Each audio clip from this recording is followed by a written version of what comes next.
Good evening friends. நம்ம solution chapterல qualitative propertiesல வந்து 4 qualitative properties பத்தி பார்த்தோம். இன்னைக்குள்ள கிளாஸ்ல வந்து நாம பார்க்க போற topic abnormal molar mass. molar massனா ஜெனரலா நாம கண்டுபிடிக்கக்கூடிய molecular weight or molar mass. அதுல இருந்து இப்ப நம்ம qualitative properties elevation of boiling point, relative lowering of vapor pressure, depression of freezing point, osmotic pressure. இது வழியாக நம்ம லாஸ்ட்டாக என்ன கண்டுபிடிச்சோம்னா molar mass of unknown solute, ஒரு அன்னோன் சொல்யூட்டோட மோலார் மாஸ் கண்டுபிடிச்சோம். அப்போ அதில் நமக்கு கிடைக்கக்கூடிய மோலார் மாஸுக்கும் ஜெனரலாக நம்ம கால்குலேட் பண்ணி அதில் தியரட்டிக்கலாக வச்சுருக்கக்கூடிய மோலார் மாஸுக்கும் நிறைய டிஃப்ரென்ஸ் இருக்குது. இதை பற்றி பார்க்கக்கூடிய டாபிக் தான் வந்து இந்த abnormal molar mass. Normal molar mass. Abnormal அப்படின்னா என்ன? இப்போ நார்மல்னா என்ன? ஒரு பர்சன் அவங்க வந்து அவங்களோட வேலைகளை அவங்களே செய்தாங்க. இப்போ நம்ம ஒரு பர்சனை ஈஸியாக கன்சல்ட் பண்ண முடியும், ஒருத்தங்க கிட்ட நம்ம ஈஸியாக போய் பேசலாம் அப்படின்னா அவங்க நார்மல் பர்சன். இப்போ இன்கேஸ் ஆஃப் சம்டைம் நம்ம ஒரு பர்சன்ட்ட போகிறோம், அவங்க டக்குன்னு கோவப்படுறாங்க. நம்ம சொல்லக்கூடிய விஷயம் வந்து கரெக்டாக இருந்தால் கூட அவங்க நம்மளோட இதை அக்செப்ட் பண்ணாமல் ரொம்ப தேவையில்லாமல் கோவப்படுவாங்க. அந்த மாதிரி இருக்கவங்கள நம்மளே என்ன சொல்லுவோன்னா அவங்க ஒரு அப்நார்மல் கேரக்டர், அவங்க நார்மலாக இருக்க மாட்டாங்க, திடீர்னு கோவப்படுவாங்க, திடீர்னு அவங்க வந்து ரொம்ப எக்ஸ்ப்ரெஸ் பண்ணுவாங்க அவங்களோட இதை அப்படின்னு சொல்லுவோம். இந்த மாதிரி இருக்கிறதான் வந்து அப்நார்மல் கேரக்டர். இப்போ நம்ம இங்கே என்ன சொல்லணும்னா நார்மல் மோலார் மாஸில் இருந்து நம்ம கால்குலேட் பண்ணி இல்லை எக்ஸ்பிரிமெண்டலாக கொண்டு வரக்கூடிய மோலார் மாஸ் டிஃப்ரெண்ட்டாக இருக்குது அப்படின்னு சொல்கிறோம். நார்மல் மோலார் மாஸ் கால்குலேட் பண்ணுறதுக்கு முன்னாடி நார்மல் மோலார் மாஸ்னால் என்னன்னு நமக்கு தெரியும். What is mean by normal molar mass? நார்மலாக நம்ம மாலிகுலர் வெயிட் எப்படி கால்குலேட் பண்ணுவோம்னா normal molar mass is defined as the mass of the sample is divided by amount of the sample. நமக்கு ஒரு substance இல்ல ஒரு solute கொடுத்திருக்காங்கன்னா அதோட mass dividing by amount வந்து வச்சு calculate பண்ணலாம். For example 1 mole of KCl ஓட molecular weight என்ன அப்படின்னு calculate பண்றது. KCl potassium chloride formula KCl. இந்த KClல பொட்டாசியத்தோட atomic number என்னது 19.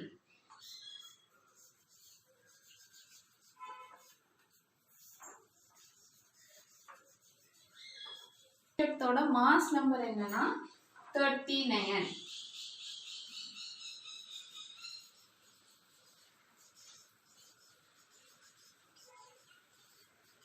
குளோரினோட அட்டாமிக் நம்பர் 17. குளோரினோட மாஸ் நம்பர் 35.5. தோட மோலார் மாஸ் மாலிகுலர் வெயிட் கண்டுபிடிக்கணும். முதல்ல பொட்டாசியம் குளோரைடோட நமக்கு மாஸ் நம்பர் தெரியணும், மாஸ் தெரியணும். இப்போ மாஸ் தெரியணும்னா இப்போ நமக்கு பொட்டாசியத்தோட மாஸ் நம்பர் தெரியும், குளோரினோட மாஸ் நம்பர் தெரியும். ரெண்டே என்ன பண்ணணும்? ஆட் பண்ணணும்.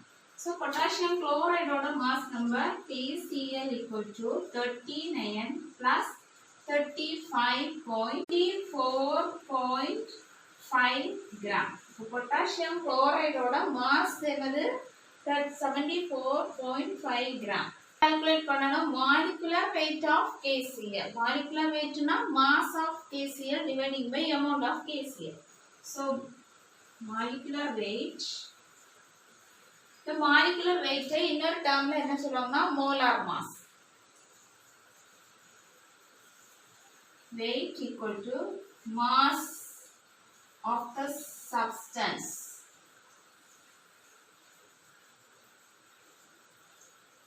dividing by amount of the substance.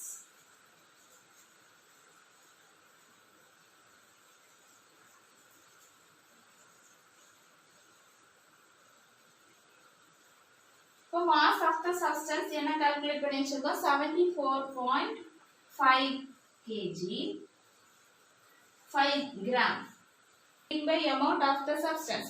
எவ்வளவு எடுத்தோம்? 1 mole, that is 1. So what is the molecular weight of KCl? That is 74.5 gram. இதான் வந்து normal molecular weight of KCl or normal molar mass. இப்போ நம்ம இந்த KCl வந்து ஒரு கோலிகேட்டிவ் ப்ராப்பர்ட்டி வழியா நமக்கு அதோட மாலிகுலர் வெயிட்டை கால்குலேட் பண்ணோம்னா அந்த வேல்யூ நமக்கு இதுல இருந்து டிஃப்ரெண்டா இருக்கும். அது எப்படின்னு பார்ப்போம். மோல் ஆஃப் KCl நம்ம வந்து ஒரு வாட்டர் ஏதாவது ஒரு சால்வெண்ட்ல நம்ம டிசால்வ் பண்றோம். ஜெனரலா எலக்ட்ரோலைட்ஸா போலார் சால்வெண்ட்ல தான் டிசால்வ் பண்ணுவாங்க. போலார் சால்வெண்ட்னா நமக்கு எல்லாருக்குமே தெரியும். Universal polar solvent universal solvent வந்து வாட்டர். இந்த வாட்டர்ல KCl டிசால்வ் பண்ணும்போது KCl வந்து டிசோசியேட் குளோரைட், அதான் வந்து KCl. இப்போ இந்த பொட்டாசியம் குளோரைட் எப்படி டிசோசியேட் ஆகும்னா K plus Cl minus. இப்போ 1 mole of KCl 1 mole of K plus ஆகும், இன்னொரு 1 mole of Cl minus ஆகும் டிசோசியேட் ஆகுது. இப்போ இங்க வந்து 1, here 1 plus 1. So 2 moles, 2 mole of ions வந்து நமக்கு கிடைக்கும். 1 mole of KCl நம்ம polar solvent waterல dissolve பண்ணும்போது அந்த எலக்ட்ரோலைட்ஸ் இல்ல அது ஒரு அயனிக் காம்பவுண்டா இருக்குல்ல, அதுல இருக்கக்கூடிய அயான்ஸ் வந்து டிசோசியேட் ஆகி ஒவ்வொரு அயான்ஸும் அதுக்கு ஈக்குவலண்டான மோல்ஸ்ல வந்து டிசோசியேட் ஆகும். ஃபார் எக்ஸாம்பிள் இப்போ 1 mole of KCl dissociate into 1 mole of K plus and 1 mole of Cl minus. That is 2 moles of product we will get. Of solute na enadhu number of moles of solute.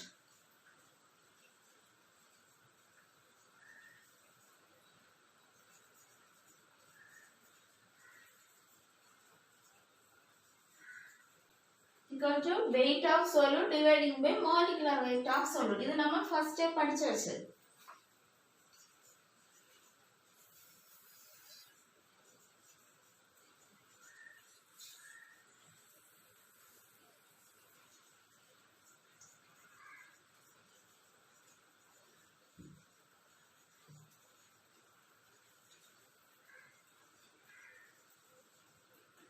இப்போ இதில இருந்து நாம என்ன பண்ணனும், molecular weight of solute calculate பண்ணனும். Weight of solute equal to weight of solute dividing by molecular weight of solute. பண்ணது நமக்கு molecular weight நாம left hand sideல எடுத்தோம்னா molecular weight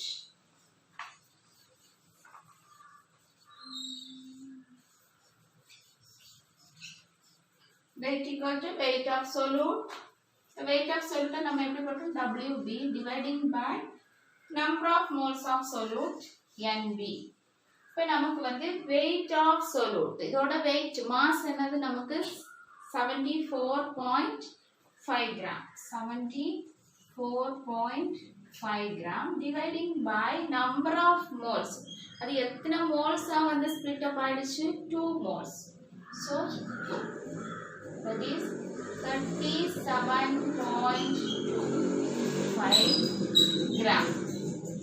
வந்து நமக்கு molecular weight of KCl என்ன கிடைச்சிருக்கு, 37.25 gram வந்து weight வந்து எப்போ நம்ம கால்குலேட் தியரிட்டிக்கலா கால்குலேட் பண்ணுவோம். ஒரு mole of KCl வந்து வாட்டர்ல டிசால்வ் பண்ணும்போது பண்ணதுக்கு அப்புறமா வந்து நாம வந்து அதோட molecular weight கால்குலேட் பண்றோம். நமக்கு கிடைக்கக்கூடிய வேல்யூஸ் வச்சு number of moles equal to weight of solute dividing by molecular weight of solute. That is அதுல இருந்து molecular weight equal to weight of solute dividing by number of moles. நமக்கு எவ்வளவு moles கிடைச்சது, KCl வாட்டர்ல dissolve பண்ணதுக்கு அப்புறமா அது dissociate ஆகி 2 moles வந்து கிடைச்சிச்சு, அயான்ஸா வந்து அது ஸ்ப்ளிட் அப் ஆயிடுச்சு. இப்போ 74.5 dividing by 2 that is equal to 37.25. இது நமக்கு தியரிட்டிக்கல் வேல்யூ. அப்ப நார்மல் மோலார் மாஸ்ல நம்ம என்ன கண்டுபிடிச்சோம், 74.5 கிராம் வந்து நமக்கு normal molar mass. Normal molar mass என்ன கண்டுபிடிச்சோம், 74.5 கிராம். இப்போ நம்ம எக்ஸ்பெரிமெண்டல் பண்ணி கண்டுபிடிக்கக்கூடிய வேல்யூ என்னதான் இருக்கு, 37.25 கிராம். இந்த மாதிரி மோலார் மாஸ்ல வந்து சேஞ்சஸ் இருக்கிறது தான் வந்து என்ன சொல்லுவோம்னா abnormal molar mass. Normal molar மாஸ்ல கிடைச்ச அதே வேல்யூ வந்து நமக்கு எக்ஸ்பெரிமெண்டலா நம்ம பண்ணும்போது இந்த நம்பர் ஆஃப் மோல்ஸ் இந்த ஃபார்முலா போட்டு அதுல இருந்து மாலிகுலர் வெயிட் கால்குலேட் பண்ணும்போது நமக்கு அதே வேல்யூ கிடைச்சதுன்னா எந்த சேஞ்சும் இல்லை, அங்க எந்த மாற்றமும் கிடையாது, பர்ஃபெக்ட். ஆனா நமக்கு வந்து நிறைய சேஞ்சஸ் இருக்கு. அந்த மாதிரி சேஞ்சஸ் இருக்கிறதுனால தான் இதை வந்து என்ன சொல்றோம்னா abnormal molar mass. Abnormal molar mass is defined as the value of molar mass calculated from experimental value is different from the theoretical value or true value. இது வந்து general definition. Properties நம்ம படிக்கும்போது பார்த்தோம். லாஸ்டா நாம வந்து மோலார் மாஸ் ஆஃப் அன்னோன் சொல்யூட்டோட இதை வந்து கால்குலேட் பண்ணணும். இப்போ அதில் வந்து கிடைக்கக்கூடிய மோலார் மாஸ் வேல்யூவும் நார்மலாக இருக்கக்கூடிய கால்குலேட்டடு இல்லைன்னா தியரட்டிக்கல் வேல்யூவும் டிஃப்ரெண்ட் ஆகுது. இதனால இப்போ நமக்கு இந்த சொல்யூஷன் சாப்டரில் வந்து ஜென்ரலாக அப்நார்மல் மோலார் மாஸை எப்படி டிஃபைன் பண்ணுறோம்னா, abnormal molar mass is defined as the value of molar mass calculated from colligative properties is different from the expected value or theoretical value is known as abnormal molar mass. So abnormal molar mass means the value of molar mass obtained from colligative properties is different from the molar mass of expected value or true value. இப்போ நம்ம வந்து ஃபர்ஸ்டே பார்த்தா நார்மல்ல என்ன value கிடைக்கும், இல்லை நம்ம ஒரு கால்குலேட்டட் இல்லை ஒரு எக்ஸ்பெரிமெண்டல் பண்ணும்போது நமக்கு என்ன மோலார் மாஸ் வேல்யூ கிடைக்குது. இது வந்து டிசோசியேஷன் கேரக்டர். இந்த அப்நார்மாலிட்டி ஜென்ரலாக வந்து 2 வேஸில் வந்து நடக்கும். ஒன்று வந்து dissociation of solute particles, second one வந்து அசோசியேஷன் ஆஃப் solute particles. இப்போ டிசோசியேஷன் பார்த்தோம்னா எலக்ட்ரோலைட்ஸையும் இல்லை அயானிக் காம்பவுண்ட்ஸை நம்ம ஒரு போலார் சால்வெண்ட்டில் டிசால்வ் பண்ணும்போது அதில் இருக்கக்கூடிய அயான்ஸ் வந்து அதோட அயான்ஸாக ஸ்பிளிட் அப் ஆகும், டிசோசியேட் ஆகும். அசோசியேஷன் வரும்போது ஆர்கானிக் ஆசிட்ஸை நான் போலார் சால்வெண்ட்ஸ் லைக் பென்சீன் அதில் வந்து டிசால்வ் பண்ணும்போது அந்த ஆர்கானிக் ஆசிட்ஸில் உள்ள காம்பவுண்ட்ஸ் வந்து என்ன செய்யணும், ஒன்றுக்கு ஒன்று சேர்ந்து ஹைட்ரஜன் பாண்டிங் ஃபார்ம் பண்ணி டைமரைசேஷன் நடக்கும். அப்போ அங்கே என்ன நடக்கும்னா இந்த நம்பர் ஆஃப் பார்ட்டிகிள்ஸோட அளவு வந்து குறையும். நமக்கு டிசோசியேஷனில் நம்பர் ஆஃப் பார்ட்டிகிள்ஸோட அளவு என்ன நடக்குது, கூடும். இப்போ 1 mole ஆஃப் KCl நம்ம வாட்டரில் டிசால்வ் பண்ணும்போது நமக்கு 2 moles கிடைக்கும். அதே இது அசோசியேஷனில் வந்து என்ன நடக்கும்னா நம்ம 1 mole ஆஃப் அசிட்டிக் ஆசிட்டை பென்சீனில் டிசால்வ் பண்ணுறோம். 1 mole ஆஃப் அசிட்டிக் ஆசிட்டை பென்சீனில் டிசால்வ் பண்ணும்போது நமக்கு 1/2 mole ஆஃப் அசிட்டிக் ஆசிட்டை அது வந்து ஸ்பிளிட் அப் ஆகும். நார்மல் மோலார் மாஸில் இன்னொரு ப்ராப்பர்ட்டி என்னன்னா இந்த குவாலிட்டேட்டிவ் ப்ராப்பர்ட்டிஸ் கூட டிஃப்ரெண்ட். நார்மல் மோலார் மாஸில் வந்து அப்நார்மாலிட்டின்னு சொல்லியிருக்கோம். இந்த அப்நார்மாலிட்டி டிசோசியேஷனாக டேக்ஸ் பிளேஸ் ஆகும்போது நமக்கு வந்து குவாலிட்டேட்டிவ் ப்ராப்பர்ட்டியில் கூட நமக்கு வேரியேஷன்ஸ் வருது. இப்போ ஜென்ரலாக வந்து 1 mole ஆஃப் KCl நம்ம வந்து வாட்டரில் டிசால்வ் பண்ணும்போது நமக்கு 2 moles கிடைக்குது. இப்போ 1 moleன்னு வரும்போது இந்த KCl வந்து ரியாக்டண்ட்டாக இருக்குது. அது வந்து K+ அயான்ஸ் ஆகும், Cl- அயான்ஸ் ஆகும், ஸ்பிளிட் அப் ஆகும். இப்போ 1 mole இங்கே 1 + 1 that is 2 moles வந்து ஸ்பிளிட் அப் ஆகுது. இப்போ எலிவேஷன் ஆஃப் பாய்லிங் பாயிண்ட் படித்தோம். எலிவேஷன் ஆஃப் பாய்லிங் பாயிண்ட்னா என்னது, elevation of boiling point is defined as the how much amount of temperature increases from per solvent to solution, and this elevation of boiling point is directly proportional to molality of the solute particles present in the solution. So delta TB equal to KB into M. Now molality KBங்கிறது என்னது பார்த்தோம், எப்ளியோஸ்கோபிக் constant. இந்த KB value வந்து நமக்கு question பேப்பர்ல கொடுத்திருப்பாங்க. இப்போ இங்க வந்து KB வேல்யூ என்னன்னா 0.52 into molality. எத்தனை மோல்ஸ் எடுத்துருக்கோம், 1 mole, that is 0.52 Kelvin. வந்து இந்த KCl டிசோசியேட் ஆனதுக்கு அப்புறமா அதோட elevation of boiling point value எப்படி இருக்கும்னா KB வேல்யூ சேமாக தான் இருக்கும். தட் இஸ் ஏன்னா அதை வந்து வாட்டரில் நம்ம டிசால்வ் பண்ணோம். KB value depends upon the nature of the solvent depend பண்ணி தான் இருக்கும். இப்போ இந்த கேபியை வந்து நம்ம KCl பொட்டாசியம் குளோரைடை எதில் டிசால்வ் பண்ணுறோமோ அதை பேஸ் பண்ணியிருக்கேன். இப்போ இங்கேயும் வந்து நம்ம என்ன பண்ணோம், பொட்டாசியம் குளோரைடை வாட்டரில் டிசால்வ் பண்ணியிருக்கோம். அதனால கேபி வேல்யூ ஆஃப் வாட்டர் தான் எடுப்போம். தட் இஸ் 0.52 into எத்தனை மோல்ஸ் அது ஸ்பிளிட் அப் ஆயிருக்குன்னா 2 moles, that is 2, that is 104 Kelvin. இப்போ இங்கே வந்து நமக்கு சேஞ்சஸ் இருக்கு. ஜெனரலாக நார்மலாக நம்ம டிசோசியேஷன் ஆகாமல் இருக்கும்போது போட்டால் நமக்கு என்ன கிடைக்குது, elevation of boiling point 5.52 Kelvin. Dissociate ஆயிடுச்சுன்னா 1.04 Kelvin. இப்போ இந்த மாதிரி சேஞ்சஸ் இருக்கிறனால இதை வந்து என்ன சொல்லலாம், அப்நார்மாலிட்டி. ஒரு டவுட் வரும், delta TB equal to Kb into m. Kb னா எப்ளோஸ்கோபிக் கான்ஸ்டன்ட், m னா மொலாலிட்டி. மொலாலிட்டிக்கு அவங்க 2 போட்டாங்க அப்படின்னா இந்த மொலாலிட்டினா என்ன, number of moles of solute dividing by weight of solvent in kilogram. இப்போ number of moles of solute வந்து என்ன கொடுத்துருக்காங்க, 1 mole. ஃபர்ஸ்ட் உள்ளதுக்கு 1 mole, செகண்ட் உள்ளதுக்கு 2 mole. weight of solvent in kilogram. weight of solvent வந்து 1 kg. 1 moleனா அது வந்து 1 kgல தான் டிசால்வ் பண்ணியிருப்பாங்க. இதெல்லாம் வந்து ஜென்ரலாக நம்ம தெரிஞ்சுக்கிறது.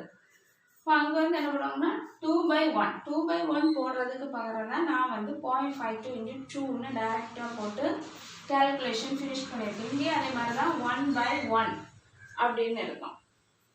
இருந்து நமக்கு என்ன தெரியுதுன்னா, இப்போ டிசோசியேஷன் நடந்ததுன்னா number of moles of particles will be increase.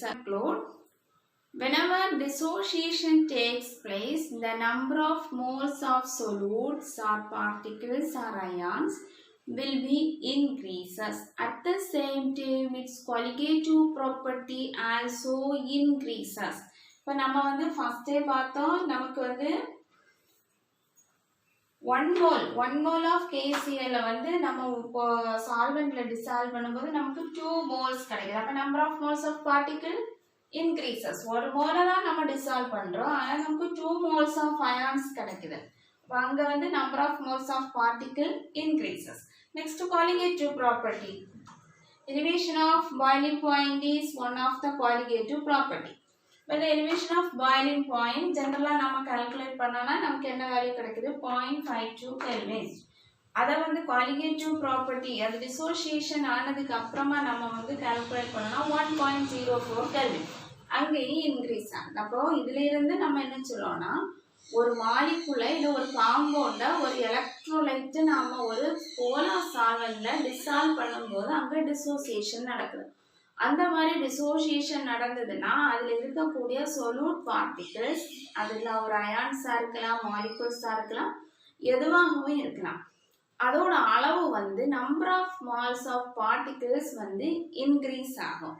At the same time அதோட colligative ப்ராப்பர்ட்டியும் இன்க்ரீஸ் ஆகும். இதுதான் நான் வாலட்டைல் சொல்யூட்டை வந்து நாம் ஒரு சால்வெண்ட்டில் டிசால்வ் பண்ணும்போது நமக்கு வந்து அந்த சால்வெண்ட் எப்படி இருக்கு, இப்போ அது போலார் சால்வெண்ட்டில் ஒரு எலக்ட்ரோலைட்டாக அதை டிசால்வ் ஆகிடுச்சுன்னா டிசோசியேஷன் நடக்கும். டிசோசியேஷன் நடக்கும்போது நம்பர் ஆஃப் பார்ட்டிகிள்ஸ் வந்து இன்க்ரீஸ் ஆகும். At the same time it's colligative property also increases. But it's molar mass decreases. நார்மலாக வந்து நம்ம கண்டுபிடிக்கக்கூடிய மோலார் மாஸ் எப்படி இருக்கு, ஹையா இருக்கு, 74.5 கிராம். அப்நார்மல் நம்ம வந்து எக்ஸ்பெரிமெண்ட்ல கண்டுபிடிக்கக்கூடிய வேல்யூ வந்து 37.25 கிராம். இப்போ அதில் இருந்து அது டிக்ரீஸ் ஆகுது. Normal molar mass is due to dissociation of solute particles. அதில் வந்து நாம் என்ன பார்த்தோம், whenever we are dissolving an electrolyte or ionic compounds into a polar solvents like water, it will dissociate. For example, 1 mole of KCl is dissolved in water. We will get 2 mole of K plus and Cl minus ions. From this we can calculate the normal value of its elevation of boiling point or its colligative property value. It is slightly increases by its experimental value. Next நாம abnormal molar mass is due to association of solute particles present in the solution. இப்போ for example organic acids எடுத்தோம்னா acetic acid is best example. Acetic acid formula என்னது CH3COOH.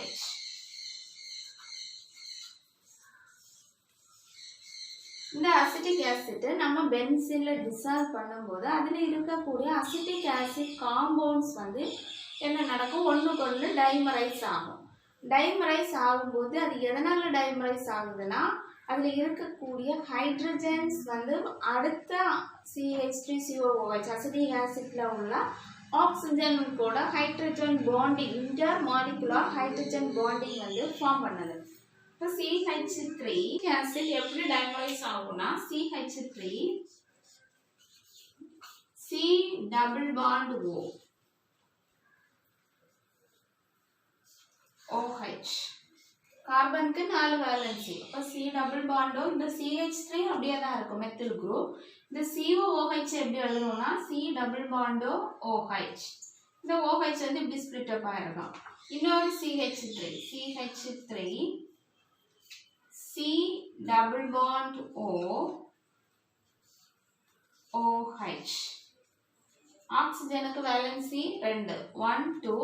கார்பனுக்கு valency 4 1 2 3 4.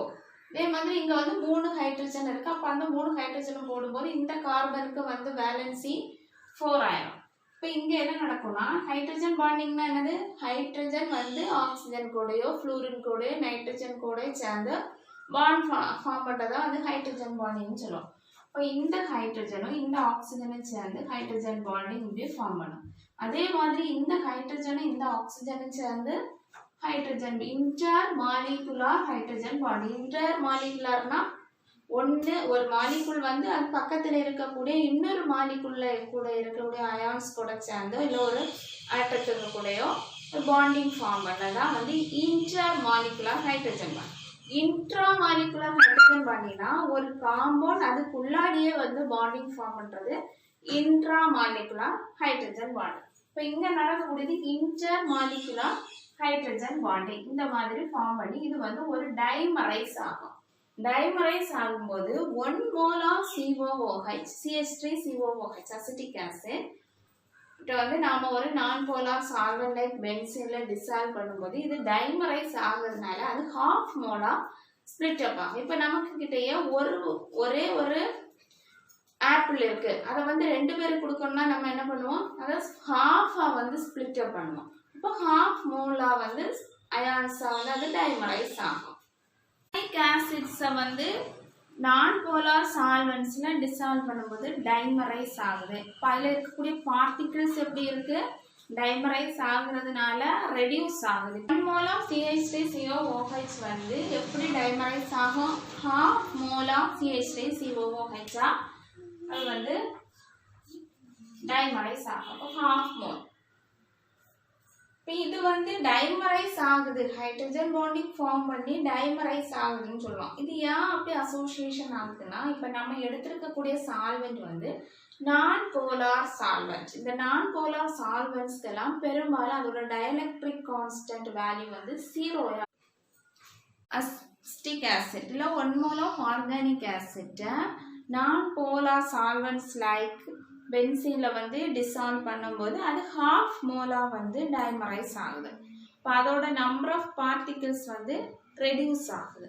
இப்போ next நாம் வந்து இதோட குவாலிகேட்டிவ் property நார்மலுக்கும் நம்ம calculated குவாலிகேட்டிவ் property value வந்து எப்படி இருக்குன்னு பார்ப்போம். Abnormal molar mass is due to dissociation of solute particles பார்த்தப்போ என்ன பார்த்தோம், elevation of boiling point colligative property எடுத்தோம். இப்போ நம்ம இங்கேயே அதே தான், இங்கே வந்து என்னன்னா அப்போ elevation of boiling point delta T B is equal to K B into M. M is molarity of the solute particles present in the solution. இங்கே கேபி வேல்யூ ஆஃப் பென்சீன் பார்த்தோம்னா 2.65 இன்டு எவ்வளோ மோல் ஆஃப் அசிட்டிக் ஆசிட் எடுத்திருக்கோம், 1 mole, that is 2.65 kelvin. இது வந்து ஜென்ரலாக நமக்கு கிடைக்கக்கூடிய value, true value theoretical value. இது நம்ம calculated வேல்யூ பார்ப்போம். calculated வேல்யூ வரும்போது saying delta TB equal to KB into M. நம்ம இந்த அசிட்டிக் ஆசிட்டை வந்து என்ன பண்ணுறோம், பென்சீனில் டிசால்வ் பண்ணியிருக்கோம். பென்சீனில் டிசால்வ் பண்ணதுக்கப்புறம் அது என்ன நடக்குது, ஹாஃப் மோலாக வந்து நமக்கு குறைஞ்சிருக்கு, டைமரைசேஷன் நடந்து. அப்போ அதனால இங்கே என்ன நடக்கும், equal to KB value 2.65 into மொலாரிட்டினா என்ன, number of moles of solute dividing by weight of solvent in kg, that is 1/2. இப்போ இதை 2 கொண்டு டிவைட் பண்ணும்போது 1.325 Kelvin. என்ன சொல்றோம்னா, whenever association taking place, that time the solute particles will be decreases its half of the true value. True value ல இருந்து அதோட half of the true value வந்து நமக்கு டிகிரீஸ் ஆகி கிடைக்கும். நாம வந்து molar mass, general normal molar மாஸுக்கும் நமக்கு எக்ஸ்பெரிமெண்டாக கிடைக்கக்கூடிய மோலார் மாஸுக்கும் நிறைய டிஃப்ரென்ஸ் இருக்குது. அதனால தான் நம்ம இதை என்ன சொல்லணும்னா அப்நார்மாலிட்டி, அப்நார்மல் மோலார் மாஸ் அப்படின்னு சொல்கிறோம். இப்போ நமக்கு வந்து ஃபர்ஸ்ட் வந்து molar mass calculate, molecular weight equal to என்ன பார்த்தோம், mass of the sample or mass of the substance dividing by its amount of the substance. Acetic acid formula என்ன, CH3COOH. இதோட weight calculate பண்ணனும்னா first இதோட mass தெரியணும். எத்தனை carbon இருக்கு, 1 2, so 2 into 12 equal to 24. இங்க வந்து கார்பன். next ஹைட்ரஜன் எத்தனை இருக்கு, 3 plus 1 4 ஹைட்ரஜன் இருக்கு, 4 into 1 that is 4. வந்து 2 கார்பன் இருக்கு, 4 ஹைட்ரஜன். next ஆக்சிஜன் எத்தனை ஆக்சிஜன் இருக்கு, 2 oxygen, so that is 2 into 60 equal to 32. 2 oxygen. இப்போ நம்ம வந்து எல்லாம் என்ன பண்ணணும், மாஸ் நம்பர் கண்டுபிடிக்க ஆட் பண்ணணும். 4 plus 4 8 plus 2 is 10, that is 60. 60 கிராம்ங்கிறது தான் வந்து மாஸ் ஆஃப் அசிட்டிக் ஆசிட். ஜென்ரலாக நம்ம வந்து எக்ஸ்பெரிமெண்டலாக ஒரு சப்ஸ்டன்ஸோட மாலிகுலர் வெயிட் எப்படி கால்குலேட் பண்ணுவோம், அந்த சப்ஸ்டன்ஸை வந்து டிசால்வ் பண்ணும்போது அதோட number of moles of solute, number of moles of solute equal to weight of solute divided by molecular weight of the solute. இதுல இருந்து molecular weight equal to weight of solute divided by number of moles. இப்போ இங்க நமக்கு weight கிடைச்சாச்சு 60 gram. Molecular weight of this acetic acid is weight of acetic acid divided by number of moles. That is equal to weight அளவு 60 divided by 1. That is 60 gram per mole. இதான் வந்து நமக்கு ஜெனரலா கிடைக்கக்கூடிய molecular weight of acetic acid. நமக்கு 1 mole of acetic acid dissolve பண்ணோம்னா நமக்கு 1 mole of acetic acid தான் ப்ராடக்ட் லைன் கிடைக்கலாம். ஆனால் நமக்கு எப்படி கிடைக்குது, டைமரைசேஷன் நடக்கிறதுனால half mole of acetic acid தான் கிடைக்குது. அப்போ அதுக்கு வந்து எப்படி நம்ம மாலிகுலர் weight கால்குலேட் பண்ணுறோம்னா, molecular weight equal to weight of acetic acid. weight வந்து என்னது 60 dividing by number of moles எவ்வளவு, half நமக்கு கம்மியாகுது, அதனால 1/2.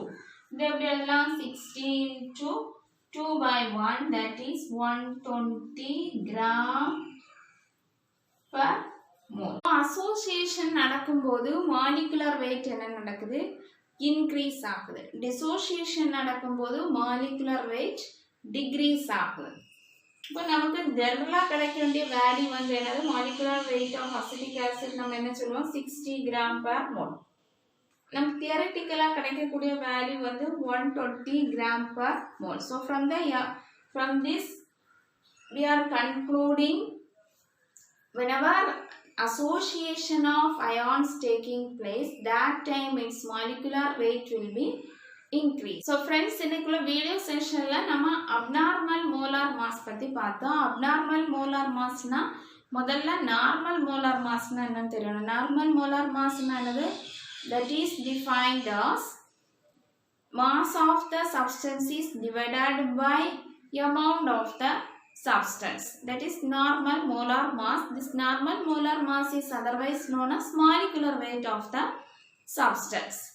Next we are saying this abnormal molar mass. What is meant by abnormal molar mass? Abnormal molar mass is defined as the value of molar mass obtained from colligative property is different from the true value or theoretical value. Next, this abnormality is taking place by two ways. One is dissociation of solute particles present in the solution. Second one is association of solute particles present in the solution. First we see dissociation of solute particles present in the solution. What is dissociation? Whenever we are adding an electrolyte or any compound as taken as our non-volatile solute, it is dissolved in water, it will be dissociated into their corresponding ions. That time 1 mole of the substance will be dissociated into 2 moles of its ions. For example, we are taking 1 mole of KCl is dissolved in water, we are getting 2 moles of K plus and Cl minus ions. Next we compare the colligative property of elevation of boiling point of this KCl. Its normal value is 0.52 Kelvin. But after dissociation, its value will be increases. That is 1.04 Kelvin. Next we compare the normal molar mass of KCl and its abnormal molar mass of KCl or its experimental value. இப்போ normal molar mass நமக்கு எவ்வளவு கிடைச்சிருந்து 74.5 gram. Abnormal molar mass or experimental, abnormal na என்ன சொன்னோம், நமக்கு ஜெனரலா கிடைக்கக்கூடிய value true வேல்யூல இருந்து experimental value different இருக்கு, அதான் வந்து abnormality. அப்ப experimental value வந்து நமக்கு அதுல இருந்து degrees ஆயிருந்துச்சு. So from this we are concluding whenever we are dissolving a solute into a polar solvent, their dissociation takes place. That time the number of moles of solute particles will be increases as the same, its colligative property also increases, but its molar mass or molecular weight will be decreases. Next, this abnormal molar mass is due to association of solute particles present in the solution. Association means dimerization. So when organic acids are dissolved in nonpolar solvents like benzene, the compounds or ions present in the organic acid, it will undergo dimerization. So its solute particles will be half of its original value. For example, 1 mole of acetic acid is dissolved in benzene, we will get half mole of acetic acid. The dimerization is due to hydrogen bonding of ions present in the acetic acid. Generally, this dimerization is due to the dielectric constant value of solvent is low. So, in the case of association of solute particles present in the solution, there the number of particles present in the solution is decreases.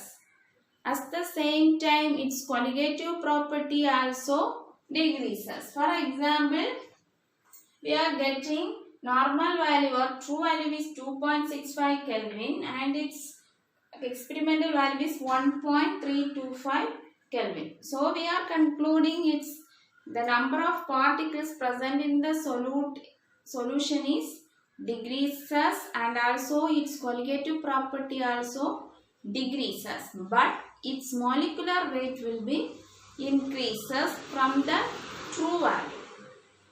This is known as abnormal molar mass.